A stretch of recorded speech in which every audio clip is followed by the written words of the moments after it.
Harper Audio presents NOS4A2 by Joe Hill, performed by Kate Mulgrew.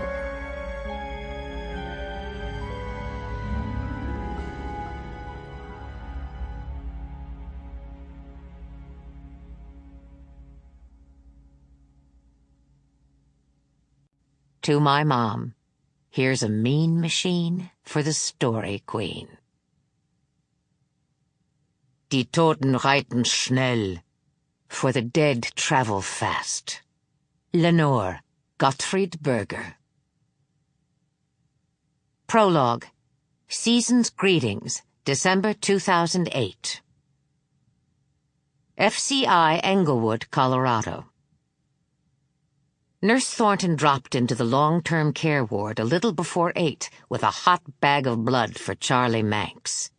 She was coasting on autopilot, her thoughts not on her work. She had finally made up her mind to buy her son, Josiah, the Nintendo DS he wanted, and was calculating whether she could get to Toys R Us after her shift, before they closed. She had been resisting the impulse for a few weeks, on philosophical grounds. She didn't really care if all his friends had one. She just didn't like the idea of those handheld video game systems that the kids carried with them everywhere. Ellen Thornton resented the way little boys disappeared into the glowing screen, ditching the real world for some province of the imagination where fun replaced thought and inventing creative new kills was an art form. She had fantasized having a child who would love books and play Scrabble and want to go on snowshoeing expeditions with her. What a laugh. Ellen had held out as long as she could, and then, yesterday afternoon, she had come across Josiah sitting on his bed pretending an old wallet was a Nintendo DS. He had cut out a picture of Donkey Kong and slipped it into the clear plastic sleeve for displaying photographs. He pressed imaginary buttons and made explosion sounds, and her heart had hurt a little, watching him make believe he already had something he was certain he would get on the big day. Ellen could have her theories about what was healthy for boys and what wasn't. That didn't mean Santa had to share them. Because she was preoccupied, she didn't notice what was different about Charlie Manx until she was easing around his cot to reach the IV rack. He happened to sigh heavily just then, as if bored, and she looked down and saw him staring up at her. And she was so startled to see him with his eyes open that she bobbled the sack of blood and almost dumped it on her feet. He was hideous old, not to mention hideous. His great bald skull was a globe mapping an alien moon, continents marked by liver spots and bruise-colored sarcomas. Of all the men in the long-term care ward, a.k.a. the vegetable patch, there was something particularly awful about Charlie Manx, with his eyes open at this time of year. Manx liked children. He'd made dozens of them disappear back in the 90s.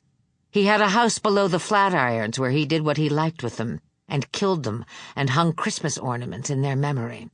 The papers called the place the Sleigh House. Ho, ho, ho. For the most part, Ellen could shut off the mother side of her brain while she was at work, could keep her mind away from thoughts of what Charlie Manx had probably done with the little girls and boys who had crossed his path.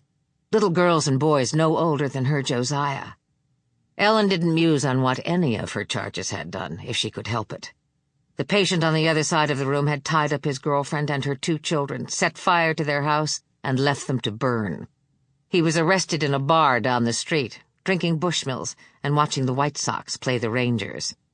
Ellen didn't see how dwelling on it was ever going to do her any favors, and so she had taught herself to think of her patients as extensions of the machines and drip bags they were hooked up to, meat peripherals. In all the time she'd been working at FCI Englewood, in the Supermax prison infirmary, she had never seen Charlie Manx with his eyes open. She'd been on staff for 3 years, and he had been comatose all that time.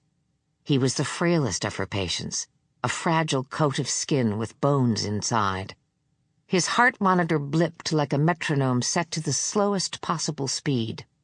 The doc said he had as much brain activity as a can of creamed corn. No one had ever determined his age, but he looked older than Keith Richards.